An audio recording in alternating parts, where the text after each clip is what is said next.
8.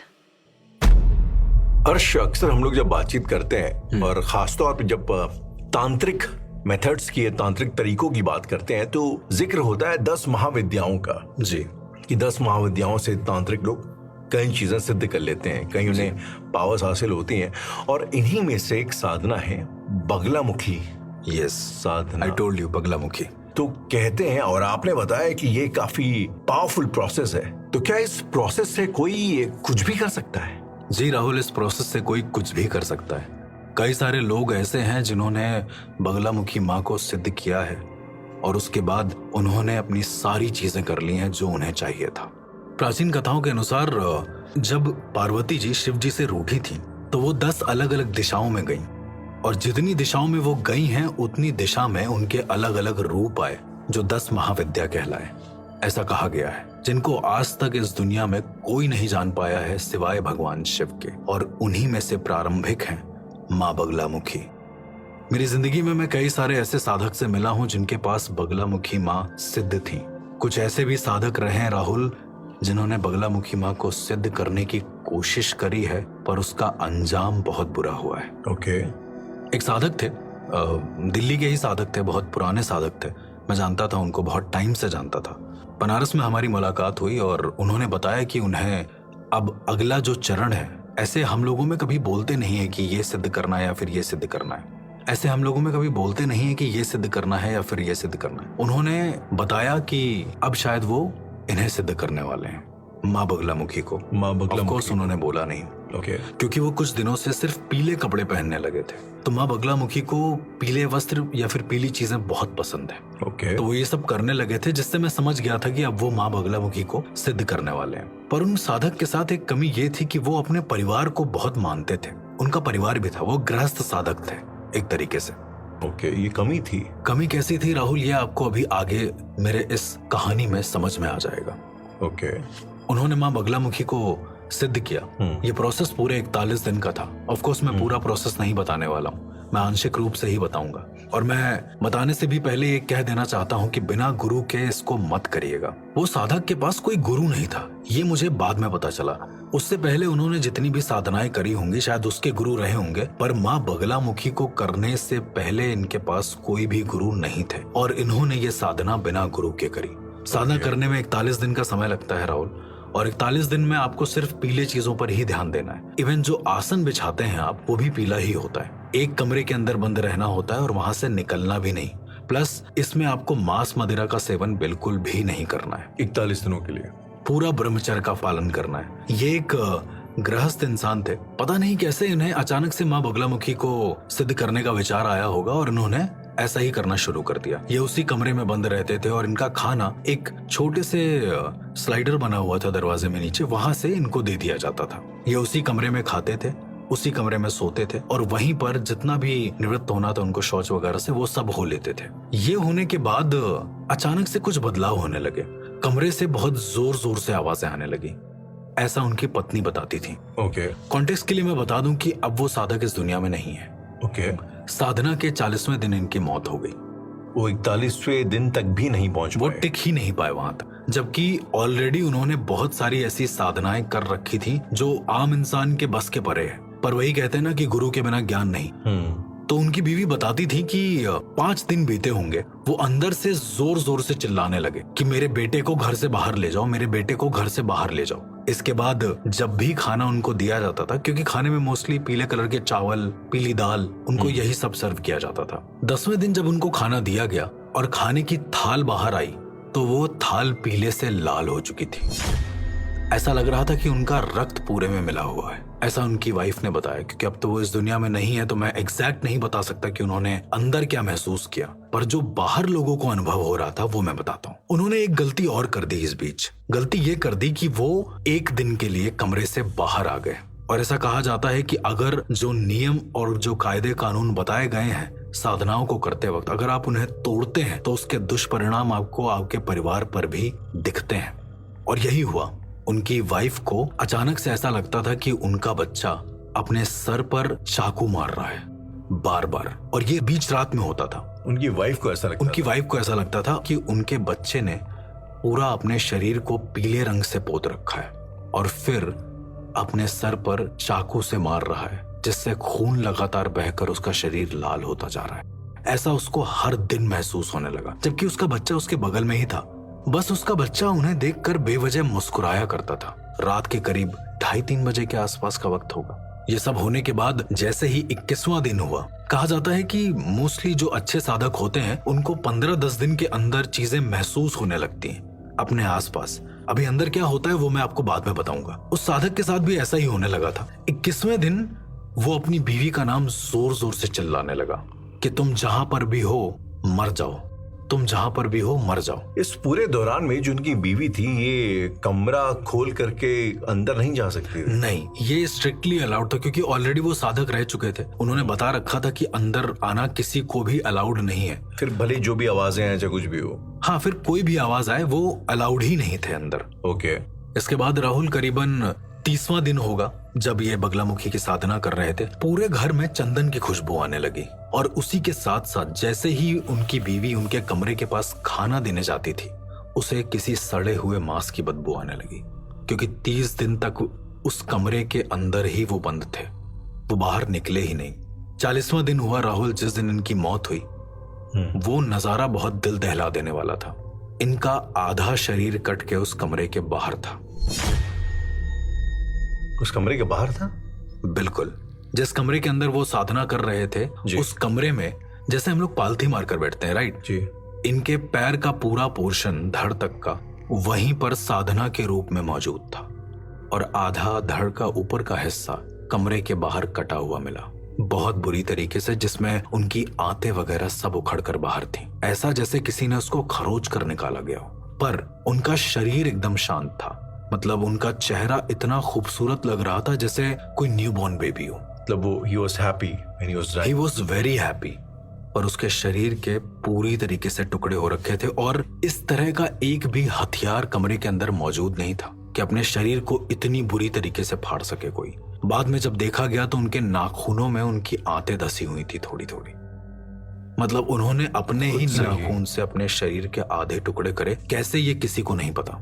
ये आज भी एक रहस्य है, और माँ बगलामुखी की साधना इतनी आसान साधना नहीं कि कोई भी कर ले इसको। अर्श, क्या आप बता सकते हैं कि ये जो साधक थे, ये कौन सी शक्तियों को हासिल करने के लिए बगलामुखी माँ की साधना कर रहे थे? इनको कर्ज बहुत हो गया था इनके ऊपर, इनके परिवार के ऊपर। इन्होंने बहुत कुछ लोन ले रखा था। ओके। तो इनको ऐसा चाहिए था कि कोई भी इंसान इनको कुछ एक्स्ट्रा बोले नहीं।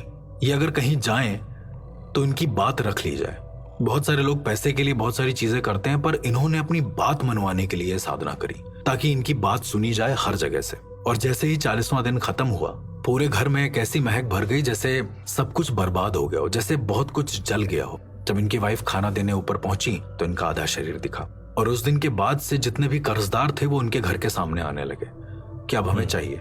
मतलब विपरीत हो गई पूरी की पूरी साधना, क्योंकि उन्होंने बिना गुरु के माँ बगलामुखी की साधना करना शुरू किया था।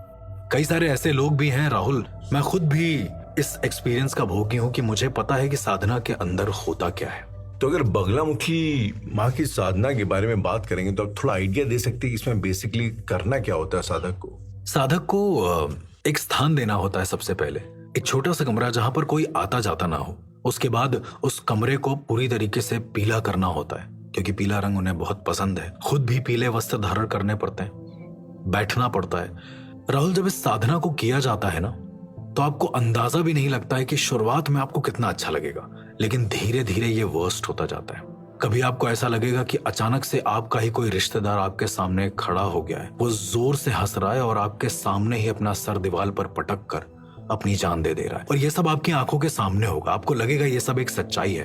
होता भ्रम है, लेकिन आपको सच्चाई लगेगी। माँ अलग अलग तरीके से आपकी परीक्षा लेंगी, अलग अलग तरीके के आपको विजुअल्स दिखेंगे, लेकिन अगर आपका दिल जो है, अगर आपका जो धैर्य है वो स्थिर नहीं है, तो अचानक से ये साधना बहुत गलत हो जाएगी आपके लिए।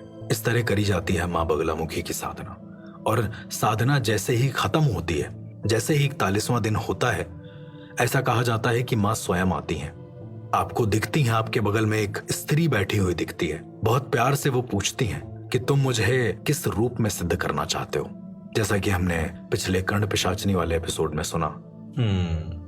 और अगर आपने उन्हें माँ, बहन या बेटी किसी भी रूप में सिद्ध कर लिया, तो वो आपके साथ आजीवन रहती हैं और आपकी सारी समस्याओं का हल करती हैं। तो अच्छी माँ बगलामुखी की साधना का कोई केस या एक्सपीरियंस क्या आपने अपनी आंख के सामने देखा है? बिल्कुल बिल्कुल। मैं फिलहाल सबको एक ट्रिगर वार्निंग भी दे देना चाहूंगा, क्योंकि बहुत ज्यादा दिल दहला देने वाला था वो। मेरा एक दोस्त था राजीव नाम से, बहुत बहुत अच्छा दोस्त था मेरा, बहुत अच्छा साधक था इनफैक्ट, और काफी सुलझा हुआ इंसान था। उसने एक गुरु के सानिध्य में आकर ये बगलामुखी माँ की साधना करी। जरा सोचिए राहुल कि गुरु के सानिध्य में आकर वो ये साधना कर रहा था, पर उससे कुछ गलतियां ऐसी हो गईं जो उस पर भारी पड़ी। साधना के 41वें दिन तक उसने मुझसे ही कहा था कि मैं उसे खाना दूं, मैं उसे पानी दे दूं, मैं उसे समय बता दूं कि ये चीजें। हालांकि मैं उस कमरे में नहीं जाता था। करीब 10 दिन तक मैंने ऐसा किया। 11वें दिन थोड़ी मेरी आंख लग गई। खैर शायद उसमें कुछ अजीब सा तो नहीं हुआ, पर मुझे बड़े अजीब अजीब से सपने आते थे। खैर इसके बाद 39वां दिन था, 40वां दिन और 41वां दिन। इन 3 दिन मैंने उसे बराबर खाना दिया और वो मुझसे कहने लगा कि भाई एक काम करना कि वहां पर फ्रिज के ऊपर ये चीजें रखी हुई हैं और उसे उठाकर कहीं और रख देना। उसे सब दिखता था कि उस कमरे में कहां पर क्या रखा हुआ है। वो अंदर से ही बोलता था।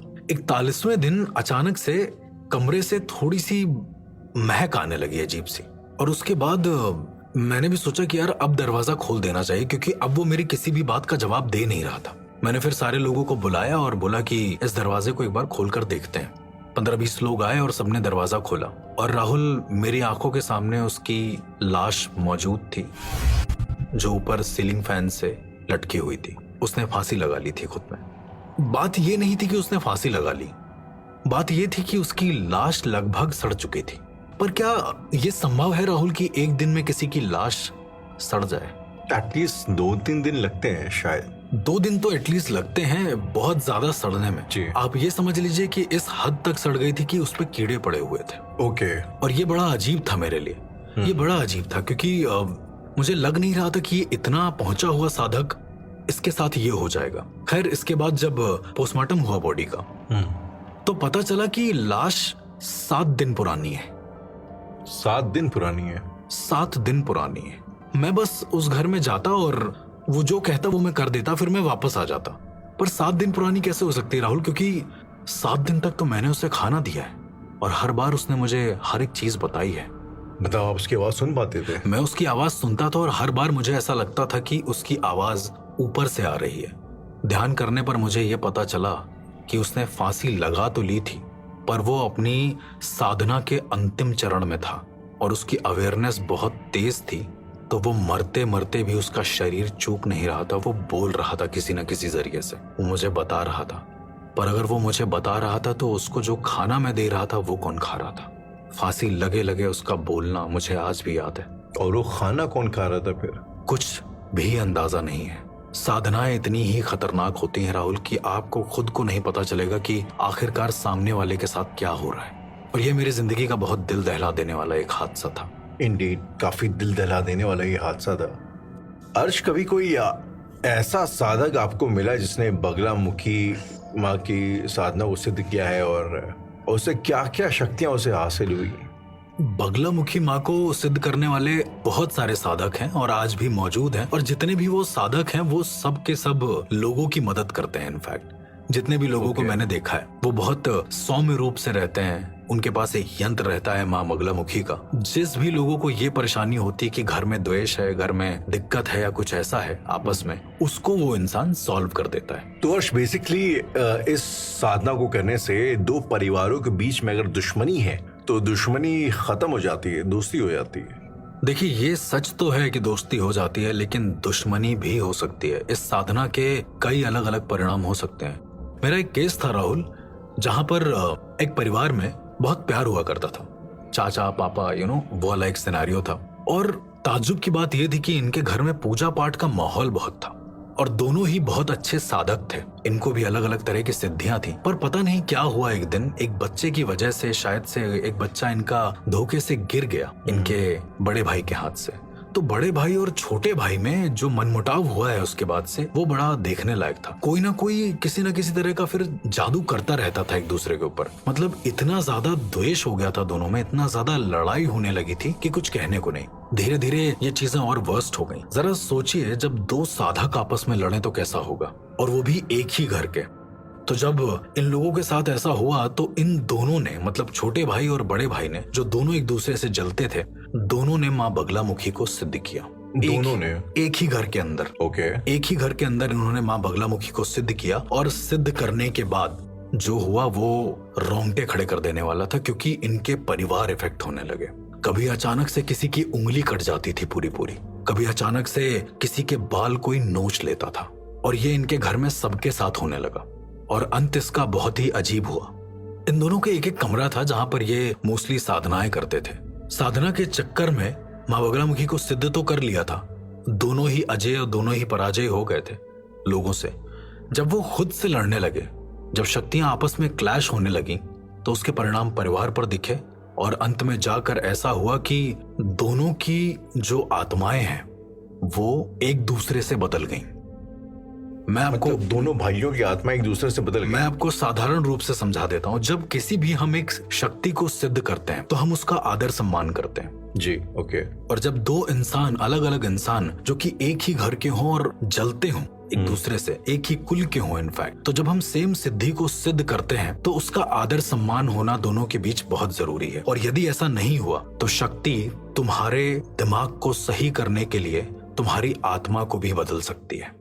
उसके अंदर इतनी क्षमता होती है कि वो तुम्हारे शरीर से आत्मा निकाल कर किसी और शरीर में डाल सके, और उस समय वो शक्ति तुम्हें ओवर पावर कर लेती है। ऐसे ही हुआ इस केस में भी। जब इन दोनों भाइयों की आत्माएं बदली तो इन दोनों भाइयों को पता चल गया, एक तरीके से रियलाइजेशन हो गया कि गलती दोनों में से किसी की नहीं थी।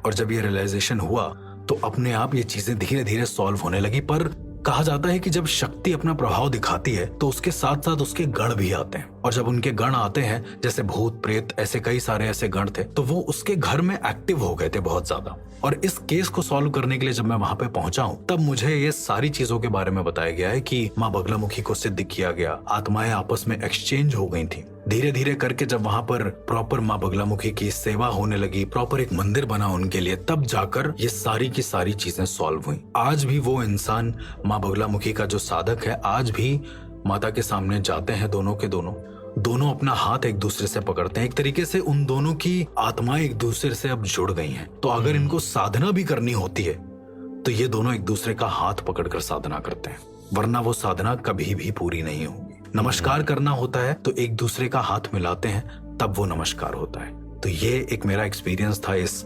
बगलामुखी माँ के केस का। एक प्राचीन कथा है राहुल। ओके। सतयुग में एक बार बहुत बड़ी प्रलय आई, जिससे शायद हर एक चीज का विनाश निश्चित था। उस वक्त इस विनाश को रोकने वाले सिर्फ भगवान शिव थे। जब सारे देव भगवान शिव के पास गए, उनसे आग्रह किया कि इस प्रलय को कैसे रोकेंगे, तो उन्होंने भी अपने हाथ खड़े कर दिए कि इस प्रलय को शायद वो भी ना रोक पाए। जरा सोचिए राहुल, एक ऐसी प्रलय जिसको स्वयं ब्रह्मा, विष्णु और महेश ना रोक पाए। The Holi Trinity of Hinduism. बिल्कुल। तब उस वक्त भगवान शिव ने यह सलाह दी कि आपको शक्ति से ज्ञान अर्जित करना पड़ेगा। शक्ति एज इन माता के रूप से, माता के रूप से ज्ञान अर्जित करना पड़ेगा। और ये काम दिया गया था विष्णु भगवान को। कहा जाता है कि उस समय विष्णु भगवान ने तप करके त्रिपुर सुंदरी को प्रसन्न किया, और उसके बाद चतुर्दशी के दिन माँ बगलामुखी उत्पन्न हुई, जो 10 महाविद्याओं में से एक है। उन महाविद्या ने बताया कि कैसे इस बड़ी से बड़ी प्रलय को भी तुम रोक सकते हो, कैसे तुम इससे जीत सकते हो, इसको हरा सकते हो। और उसके बाद जाकर सतयुग की वो प्रलय शांत हुई। तो माँ बगलामुखी इतनी ताकतवर है कि वो किसी भी इंसान को, किसी भी उनको पूजने वाले साधक को अपराजय बना देती हैं। तो ये तो हो गया अर्श बगलामुखी वाला केस। एक केस और है जिसका जिक्र आपने अक्सर किया है, लेकिन कभी मौका नहीं मिला जी के उसके बारे में बात करने का जी। और वो केस है हापुड़ का, द कर्स ऑफ अ किन्नर। इनका श्राप अगर किसी को लग जाए राहुल, वो इस दुनिया का सबसे बदनसीब इंसान हो जाता है।